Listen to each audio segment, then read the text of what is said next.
Pedro Nuño de la Rosa, habitual columnista del Mundo, edición Alicante, autor de la novela Mano cortada, editada en Ediciones Tucumán. Bienvenido, don Pedro. Y ella, pues desde muy joven, había solamente dos hermanas, Soledad, que era la mayor y la que heredó los títulos, por eso ella era falsa marquesa de Villasante y baronesa de Alcalalí, que es un pueblo que hay en la frontera entre Alicante y Valencia. Es Alcalalí. Alcalalí, sí, es un pueblo. Alcalalí, sí. Es un pueblo que hay justo el último pueblo de Alicante y ya viene a la frontera de Valencia. Pero bueno, ella fundamentalmente lo que pasa es que el padre, al no tener un hijo varón, pues siempre la animó a estudiar. Ella hizo Derecho, ella hizo unos cursos de medicina que luego completó con enfermería. Era la primera mujer que conducía un coche en Valencia en aquellos años y en definitiva se casó relativamente joven pues con un señor que era de una familia de militares venida a España cuando se expulsa a los católicos de Irlanda.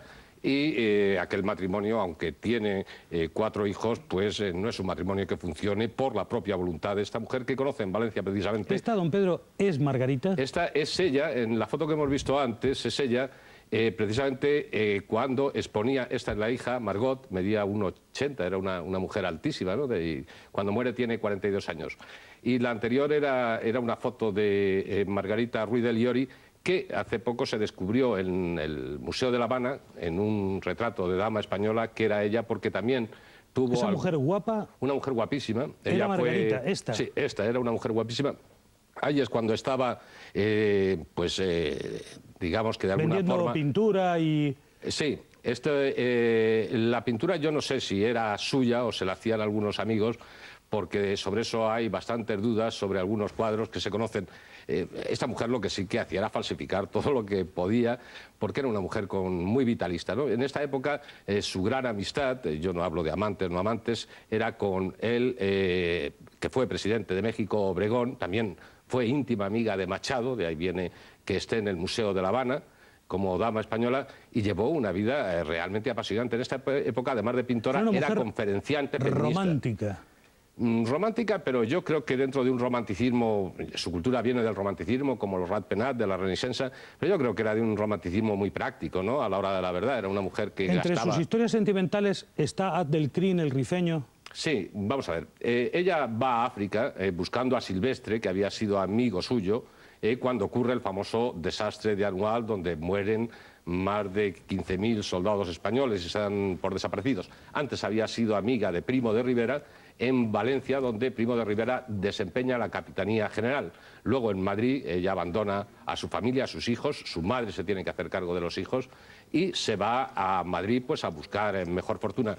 Y allí en Madrid, buscando, cuando se entera de lo de Silvestre, por su amistad personal con Primo de Rivera, que ya ejercía la dictadura, o la dictablanda, como la llamaron los intelectuales de la época, es cuando decide, de una manera absolutamente disparatada y primera en el mundo, irse a África y primero conoce al sultán de Marruecos, al que considera un corrupto, escapa de las insinuaciones, no, debía de agredirla físicamente el sultán de Marruecos y se tira por una ventana y desde entonces siempre cojea de una pierna cuando cambia de estación. Esto lo sabe poca gente, pero es un hecho totalmente comprobado. Una mujer, don Pedro, de vanguardia. De vanguardia. Y es cuando ya conoce a Abdelkrim. Educada, valerosa, enamorada de la aventura y el misterio. Exactamente.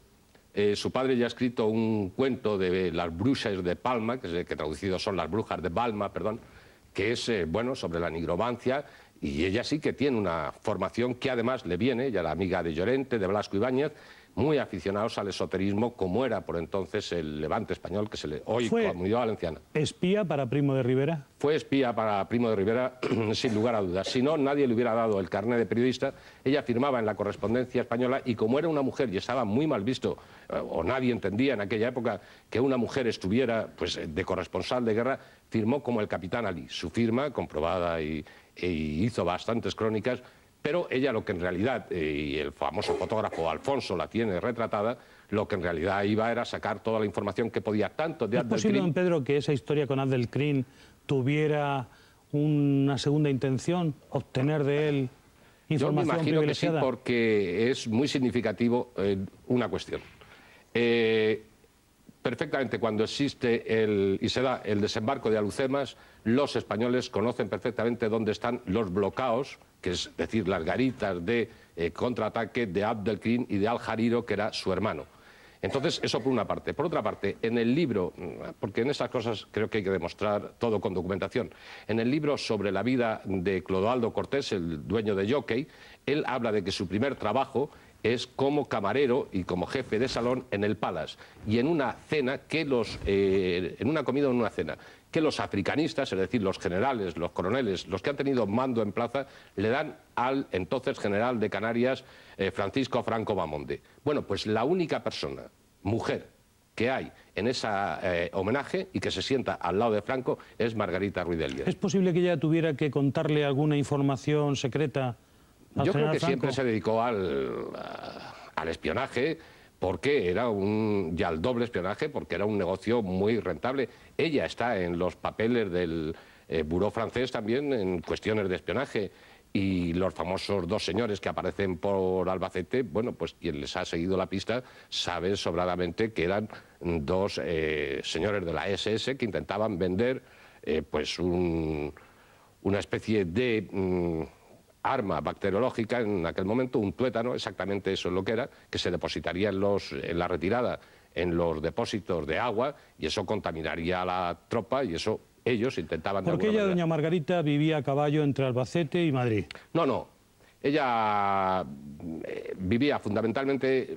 Es que su vida es muy azarosa, y aparte de los viajes que hace como feminista con un carné diplomático de España, es decir, como embajadora cultural, que es como se presenta siempre que hace algún tipo de conferencia, por cierto, cristiana, era muy curioso, porque era feminista cristiana, aunque luego tuviera otras creencias.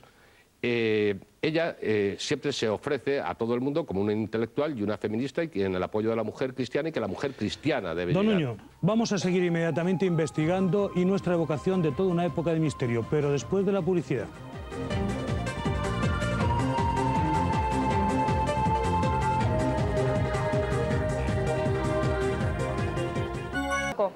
Gracias, Manuela. Investigamos un misterioso hallazgo, todavía no explicado, en casa de una mujer única, irrepetible, que pertenecía a la aristocracia, Margarita Ruiz de Liori. La noticia de la mano cortada ocupó la primera página de los periódicos.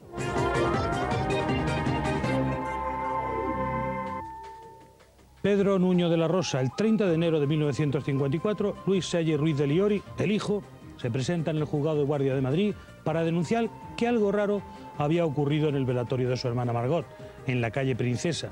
Este hombre acusaba a su madre. Cuando la policía se presenta en casa de Margarita, encuentran una lechera con una mano cortada de la hija muerta hacía unos días. Don Pedro, ¿por qué había cortado la mano de su hija?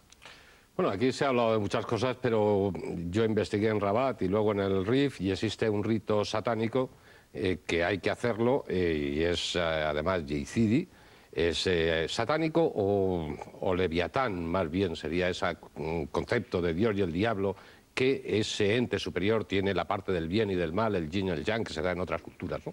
Bueno, pues la corta para hacer ese rito, porque además de cortar la mano, le saca los ojos, que esto es muy importante, la lengua, ya tenemos dos sentidos más, y además le afeita, y esto es muy significativo sensualmente, el pubis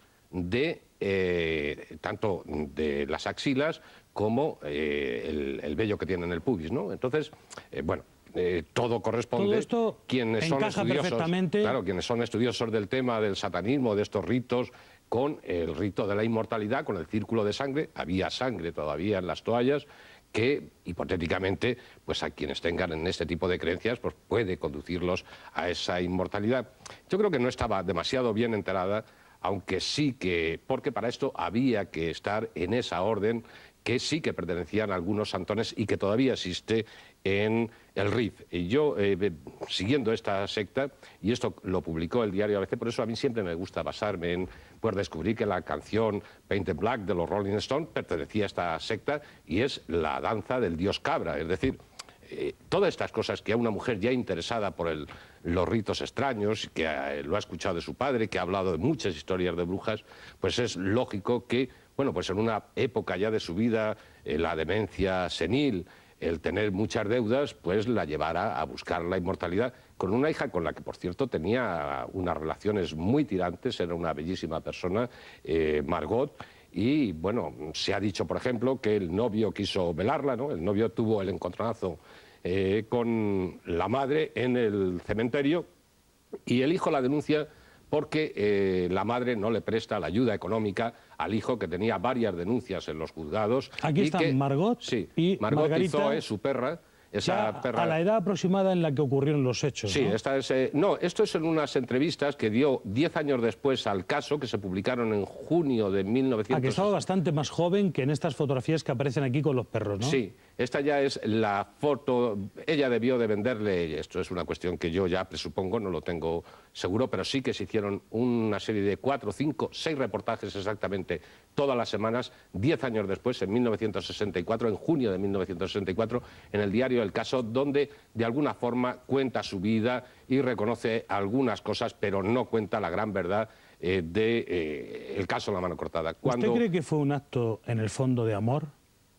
No, bueno, no, porque no me imagino a una señora haciendo un rito por amor, en ese sentido. Franco y ella lo arguye ante sus forenses o ante sus analistas psiquiátricos en Carabanchel, en el psiquiátrico de Carabanchel, donde sale inmediatamente por una llamada del Pardo, porque ella era amiga personal de Francisco Franco y del general Martínez Campos, y verdaderamente en el informe psiquiátrico al que yo he tenido acceso se dice que está en perfecta posesión de sus facultades, de todas sus facultades mentales, que no tiene ningún problema psiquiátrico. Yo en psiquiatría no entiendo hasta ese punto, pero sí que he leído el informe de los forenses. El caso destacó el hecho que tenía todos los componentes para convertirse en la noticia más llamativa de la época, todo un escándalo de los años 50.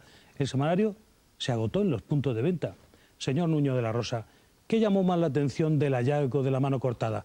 ¿Que fuera la autora la madre, los animales disecados que tenía en casa, la extravagante decoración?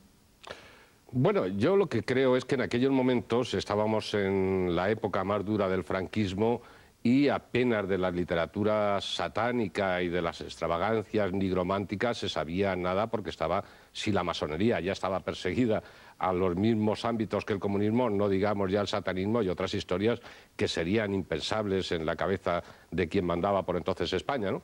Y más cuando ha sido una colaboradora estrecha suya. Porque recordemos que tuvo ciertos contactos en Marruecos. Sí, con Franco tuvo muchos contactos. Con Franco, entonces estaba haciendo carrera en África.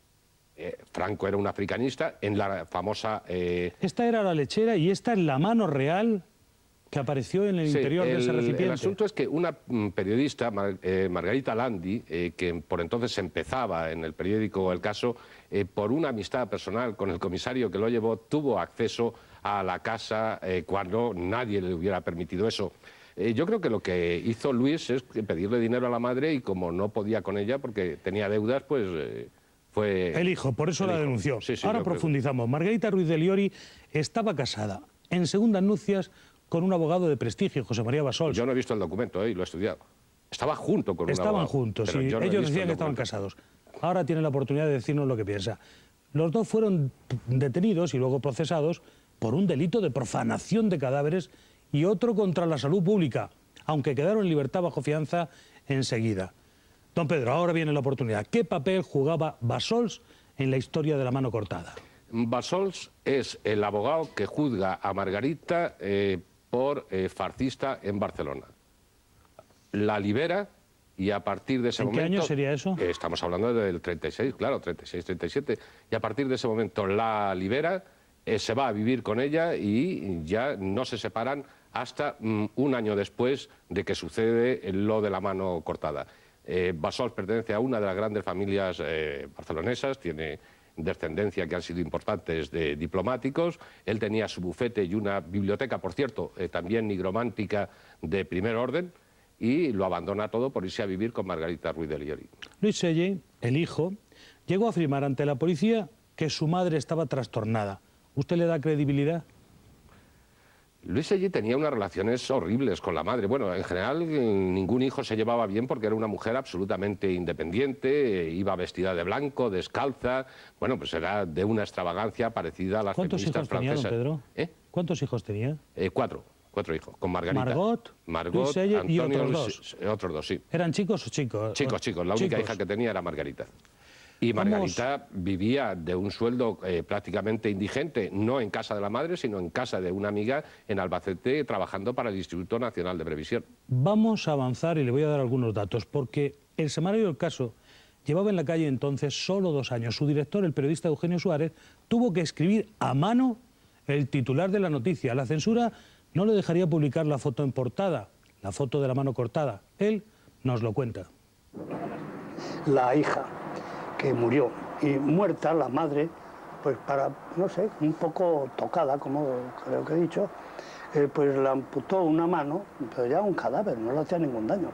Y como había sido enfermera, tenía nociones de cirugía, pues hizo aquello de manera que no fuera como alguien que le pega un hachazo a un miembro y tal. Y aquello, pues sí, realmente no era para llamar la atención que una señora tuviera, entre otras cosas, una mano de una mujer metida en una lechera de plástico. Y este caso de doña Margarita Ruiz de Liori, pues tenía todos los ingredientes para apasionar a todo tipo de personas. Era una aristócrata, era una mujer muy moderna, era una mujer rica, daba la impresión de que se había librado a prácticas satánicas, ¿no? Esto último era mentira, y en fin, y era además una mujer muy atractiva, todavía se la ve. Cuando yo la conocí era una mujer muy gruesa, se había abandonado, pero era abogado, esta mujer era abogado. Ella dice en una carta: yo también he sido periodista. Desde aquí le mandamos un caluroso saludo al gran maestro de periodistas Eugenio Suárez, mientras se recupera de una operación reciente. Señor Nuño de la Rosa, decía el director propietario del caso que esta mujer fue muy rica. ¿En el momento en el que suceden los hechos había gastado todo ese dinero? Yo creo que sí, que ya tenía bastante poco dinero porque hasta entonces a los hijos los había ayudado, mantenía casas abiertas en París, había tenido casa en Estados Unidos, ya no viajaba y yo creo que estaba vendiendo ya sus propiedades, y ella tenía una finca en donde hoy entendemos en Albacete que se llama La Zorrilla, que se vendió, y luego 10 años después está en la más absoluta indigencia, hasta el punto de que muere viendo cómo la gente se lleva los libros a peseta de su casa, las vajillas y todo, recluida en una habitación con ciertos libros, por cierto, marxistas, nigrománticos, que se niega a vender, pero es que es una imagen absolutamente desoladora y patética la de esta mujer en la cama y diciendo una persona cuánto vale este jarrón o cuánto vale esta silla, ¿no?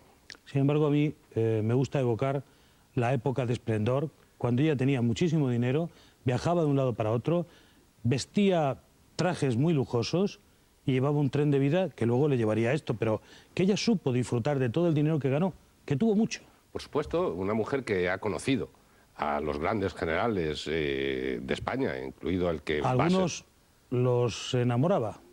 Yo creo que sí, claro. Si no, no hubiera obtenido esos permisos, ¿no? Y que conoce a presidentes de repúblicas como es Machado de Cuba y como es Obregón de México, es una persona con un nivel absolutamente importante a la hora de los negocios y a la hora de la información. Tenía una casa magnífica en Madrid, en la calle Princesa. En Nueva York, en París, en Valencia, en la casa de Albacete. Cuando ella va a Albacete es al final de su vida y porque no tiene donde caerse muerta. ¿Es una casa o es una finca completa? Era un cortijo. Era un casón que lo único interesante arquitectónicamente que tenía era el escudo y la portada, pero lo demás era una casa bastante vulgar, ¿no? Ella donde tenía la casa importante era en Barcelona, que la consigue Bassols, en la calle Diagonal, y en Madrid, por supuesto, y también tuvo siempre piso abierto en París. Vamos a seguir la vida de Margarita Ruiz de Liori. Fue muy intensa, les contaremos todos los detalles después de unos consejos publicitarios.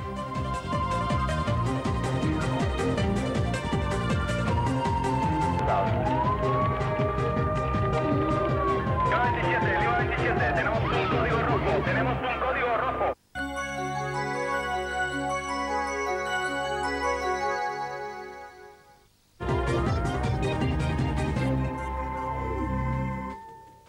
Antes de seguir en el análisis de los rasgos fundamentales de la marquesa de Vilasante, una figura estelar en la sociedad madrileña de los años 20, volvemos a conectar para conocer noticias. Adelante, Manuela. Muy interesante, Manuela, muchas gracias. Margarita Ruiz de Liori, moderna, primera abogada de España, artista, corresponsal en la Guerra de Marruecos, en definitiva, una mujer de extraordinaria personalidad.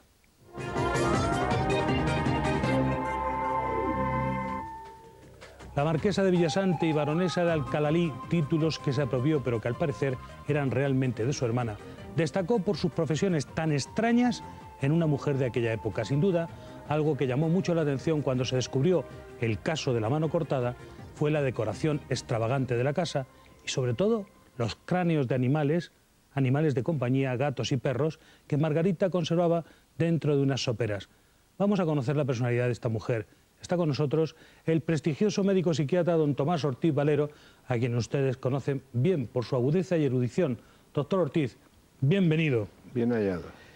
¿El comportamiento de Margarita Ruiz de Liori hace temer que tuviera algún trastorno mental?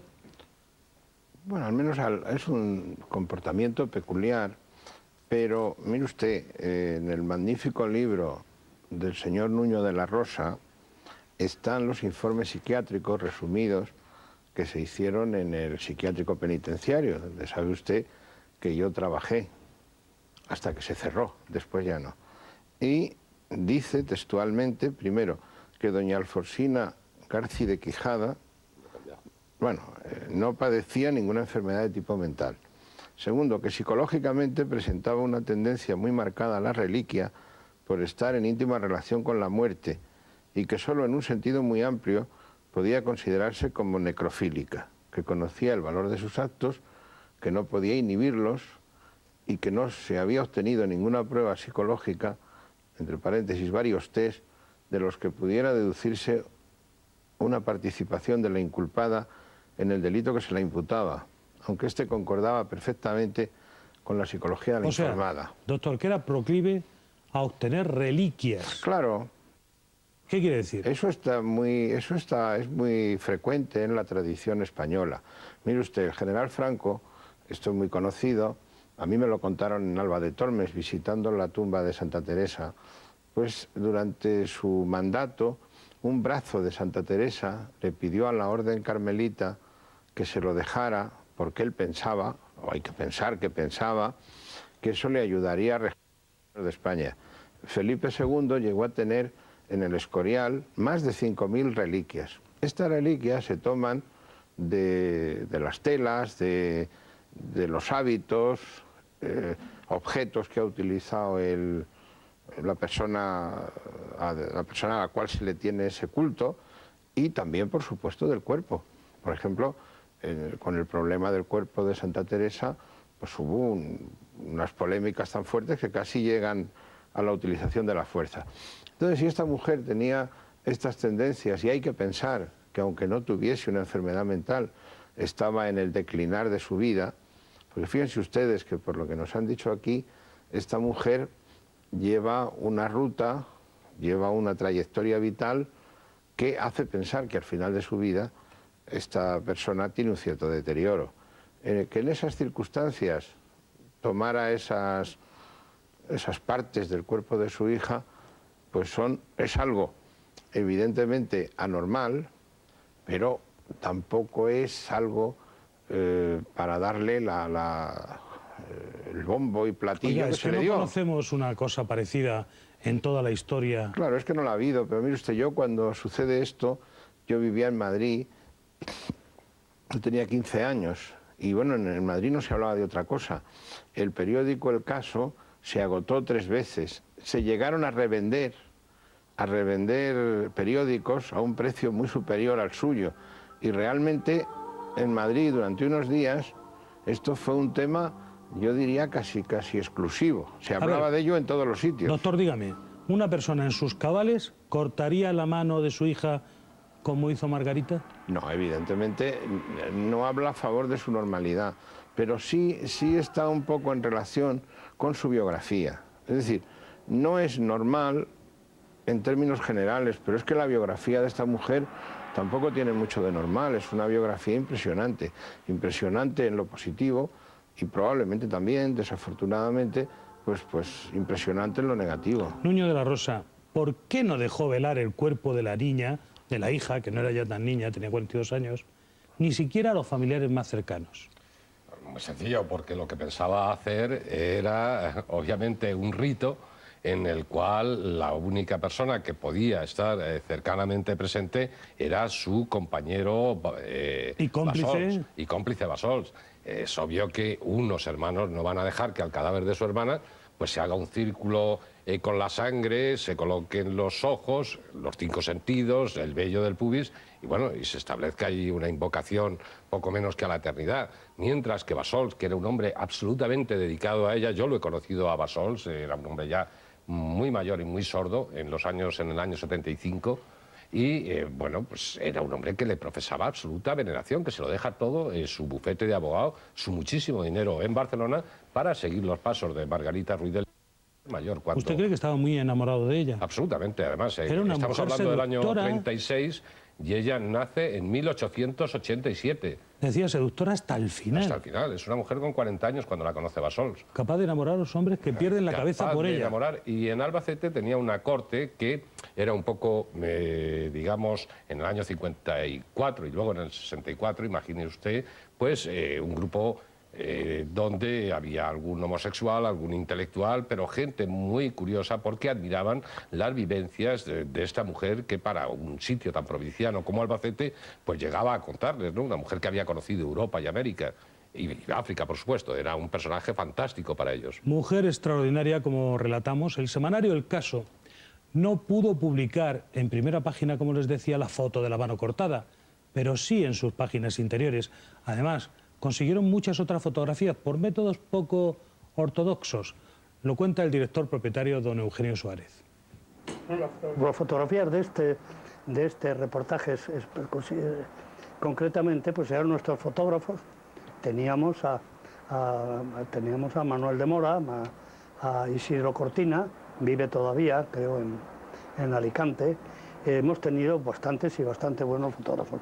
Y si no, el resto de las fotografías para este tipo de periodismo de sucesos, pues se obtenían a través de la policía o sencillamente se mangaban como se podía en las casas de donde ocurrían estas cosas.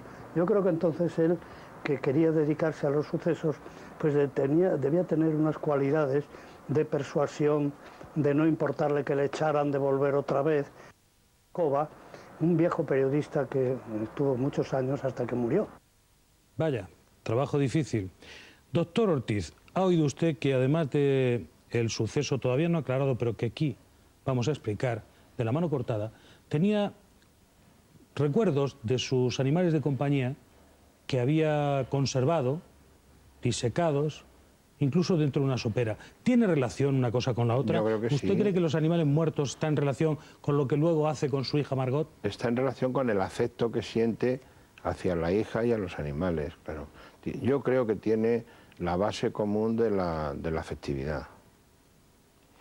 Nuño de la Rosa, Sí, ¿usted si me cree? permite, Sí, yo adelante, por quisiera favor. añadir algo. En la revista 10 Minutos de la época, estamos hablando de febrero de 1954, Honrubia, que es uno de los criados, declara que ha bajado al sótano en Albacete y que había esqueletos humanos y alguna que otra calavera. Lo declara el criado, claro. Usted ve una relación entre todo No, esto, ¿no? es un apunte Es más una que cosa hago evidente. para que no solamente animales, sino que allí había también otros restos óseos humanos, ¿no? Decía que los hijos de Margarita, los otros, creyeron que su madre había profanado el cadáver, como era así, de su hermana Margot. Quizá fue la envidia de Luis Shelley de la relación de su madre con Margot por lo que la denunció. No me cabe la menor duda de que la criada se asustó y se lo contó, que llevaba mucho tiempo sirviendo, se lo contó a los hijos y que Luis Shelley, yo no sé si intentaría, ella lo acusa de chantajista varias veces y cuando a los 10 años siguientes hace una especie de memorias en el diario El Caso, vuelve a poner a caldo al hijo y dice que un día se sabrá la verdad. Un día se sabrá la verdad, bueno, pues parece ser que la hemos empezado a vislumbrar estudiando este tipo de ritos, ¿no? Pero es indudable que el hijo, que trabajaba, por cierto, de actor en papeles secundarios, que había dado bastantes sablazos en el propio Albacete, se le recuerda por eso, pues era un hombre complicado. La policía no encontró enseguida el recipiente en el que se guardaba la mano de Margot Bueno, es Cortada. curioso que la policía quiere detener al hijo porque estaba reclamado por varios juzgados. Es decir, que cuando van a por la madre, al final a los que se quieren llevar es al hijo porque tenía varias Pero órdenes. que tuvo que volver una segunda vez a buscar más a fondo porque al principio no habían encontrado lo que creían que podía estar ahí. Esto es no lo misterioso, sino lo increíble. Vamos a aclararlo inmediatamente. Claro. Tras unos minutos publicitarios, le vamos a mostrar el fondo del profundo misterio de la mano cortada.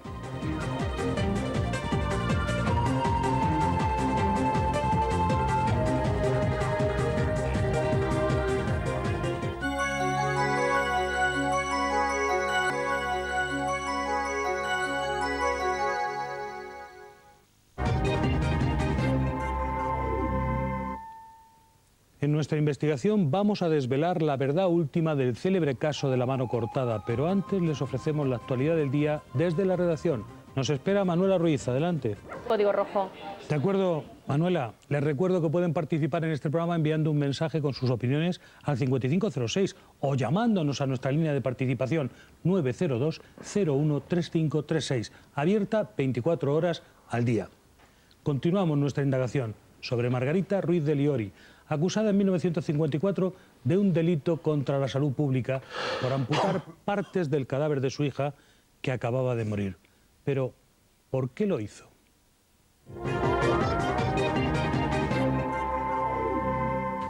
Se la relaciona con la masonería, los ritos satánicos, el oscurantismo e incluso con los humitas, presuntos extraterrestres que habrían en aquella época entrado en contacto con la Tierra en España. Unas teorías que en su mayoría han ido siendo desmontadas, pero, don Pedro Nuño de la Rosa, en su opinión, ¿hay algo de cierto en todo esto? Bueno, el pertenecer a la masonería, mucho intelectual, mucho político y mucho profesional de la época pertenecía a la masonería. El propio Franco intentó entrar y su hermano sí que fue admitido en la masonería. Nicolás. Nicolás. Es el padre de Margarita, desde luego era masón, igual que tenía unas relaciones importantísimas. ¿Y el compañero de Margarita, Ruiz de Liori? El compañero de Margarita y el padre de Margarita. Masones. Ambos eran masones, pero vamos, que en aquella época entre la intelectualidad valenciana estaba muy bien visto lo de la masonería. Las conexiones de Blasco Ibáñez o de Llorente, que son los periodistas más importantes, influyentes, incluso que intervenían en la política de la época, pues son muy claras. Hablamos de una derecha más o menos democrática, pero la conexión con la masonería del Lorat Penat, que es el grupo donde ella se nutre intelectualmente desde muy joven, pues estaba claramente implicada la masonería en él. El problema del satanismo yo lo deduje cuando investigué los ritos satánicos en el Riz, no satánicos, sino los ritos al bien y al mal en el Riz, o ese Dios único capaz de hacer el bien y del mal. Y lo de los sumitas se ha desmontado claramente y yo creo que esto aparece, con toda sinceridad, porque hay un farmacéutico, no quiero citar su nombre, que en un momento determinado se pone en contacto con Luis Maluenda, que ha muerto de Alicante, y son los que mueven ese carteo con unos extraterrestres que eran tan humanos que hacían verdaderamente reír de los conocimientos científicos. Es lógico que unas personas que han estudiado medicina, farmacia y tal, pues puedan transmitirnos a los legos en la materia pues unos mensajes sumitas aparentemente lúcidos en lo que tiene que ver con la ciencia médica, ¿no? Doctor Ortiz Valero, con todo lo que ya sabemos sobre Margarita Ruiz de Liori, ¿por qué cree usted que esta mujer suscita todavía hoy tanto interés? Claro, porque es una persona con una biografía extraordinariamente atractiva y que observa una conducta pues también extraordinariamente rara.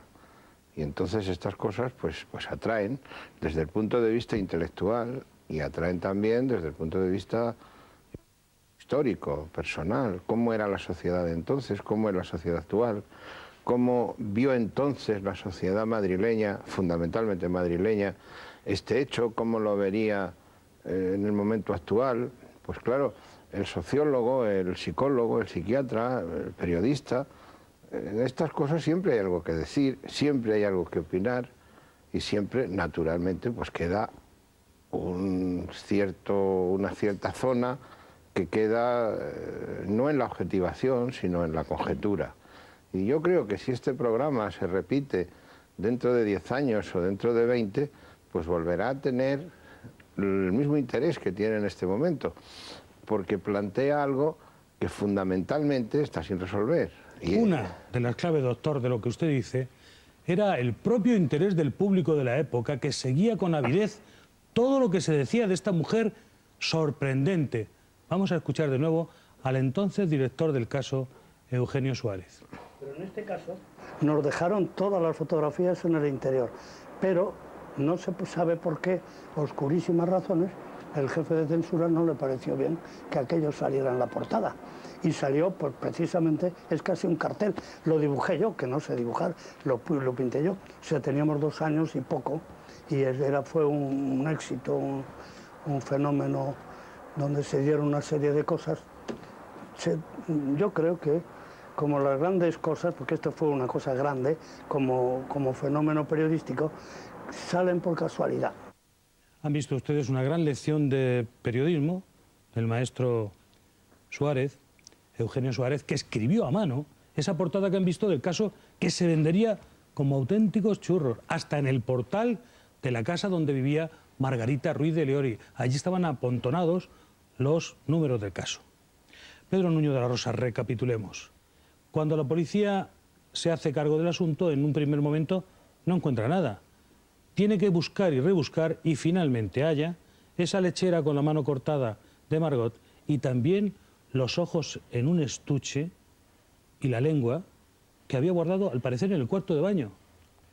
Y los pelos del pubis, el vello del pubis y de las axilas en una cómoda, que es que de esto se habla menos. Es muy significativo que la policía, algo tan importante como una mano, como unos ojos, pues no lo descubra en una en el primer inspección. registro. Es muy significativo que no le dejen a este señor, al director del caso, publicar en primera página.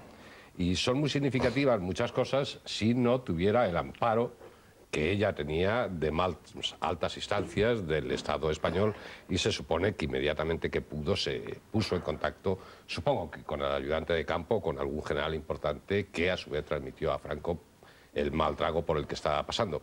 Y bueno, el caso sí que lo mantuvo un tiempo, pero también deben de reconocer que cortaron tanto ABC como la revista 10 Minutos, como la revista Sucesos, que era otra importante revista de la época, otro semanario, también cortó de una manera casi radical el asunto de la mano cortada. Don Pedro, usted llegó a conocer a Margarita Ruiz de Liori en Albacete. Sí, sí. ¿Cómo era entonces cuando usted...? Muy deteriorada, estaba tremendamente delgada. Antes he hablado de gruesa, pero yo ya la conocí en un aspecto absolutamente deteriorado. Era amiga de algún familiar mío y bueno, pues este familiar dio algún dinero porque estaba en las últimas. Había un doctor que ha muerto, Gotor se llamaba precisamente, que era una de las poquísimas personas que le ayudaba porque ya estaba francamente, después del suceso aquel, abandonada incluso por los que antes eran su corte, de gente especial. Enferma, sin dinero, absolutamente enferma, sin viviendo dinero, de recuerdos. Vivía de recuerdos y con una criada que era la única persona que le era absolutamente fiel y que la asistía. Doctor Ortiz, ¿usted cree que si no la hubieran delatado, si no la hubieran denunciado, si su hijo no hubiera ido a denunciarla a la policía, ella habría llevado a cabo algunos ritos con esas reliquias del cuerpo de Margot que se había quedado? Yo eso no lo puedo saber. Pero ¿En vamos, algún caso se ha producido algo similar? No lo sé. ¿Se suelen utilizar amputaciones de cadáveres para algún tipo de ceremonia? Apuntaba Pedro Nuño de la Rosa que en este caso sería una invocación para la inmortalidad. Algo así como una resurrección. Es posible, ¿Cabe? es posible, sí, caber sí cabe. Ahora, a mí me parece que la biografía de esta mujer, las cosas que se han dicho aquí, me cuesta creer que estuviese actuando para una situación de ritos satánicos, etcétera, etcétera. Yo creo que esto se explica o se puede explicar como una mujer que siente lo dice el informe psiquiátrico, ¿no?, una tendencia a estas Pero reliquias. hemos oído que leía usted antes el informe psiquiátrico. Sí. Si no hace ese rito, esa ceremonia, ¿qué invoca o qué le produce a una persona que tiene, por ejemplo, la mano cortada de su hija? La visión de ello, el recuerdo, sacarlo de donde lo tenga guardado. Yo creo ¿Qué que relación establece? La relación es afectiva con la pieza ¿Le produce un recuerdo anatómica. violentísimo, una gran nostalgia? Violentísimo no. Le produce una sensación de bienestar. Igual que al general Franco. ¿Y los ojos, doctor, que los tenía dentro de un estuche, abrirlo? Los ojos ya es más difícil de explicar, porque el ojo se deseca. La lengua es más difícil de explicar. ¿El vello púbico? También es más difícil de explicar. Pero de todas maneras... Es que sucede que todas esas cosas... Sí, pero de todas maneras... Se utilizan en ritos satánicos en el RIF. No, yo no estoy diciendo, para nada estoy diciendo que esta señora no hubiera practicado ritos satánicos. Si yo dijera eso, sería una temeridad. Y nosotros tampoco estamos afirmando no lo he estudiado. Que los practicara, porque no lo sabemos. Si, por ejemplo, ustedes hablan con su familia, hablan con personas que la conocieron de una manera directa, yo me inclino más a una actitud fetichista, a una actitud que hemos observado mucho en España, de reliquias, de un fetiche más o menos piadoso, que esta mujer lleva o le lleva a hacer esto y a recoger esas partes del cuerpo de su hija.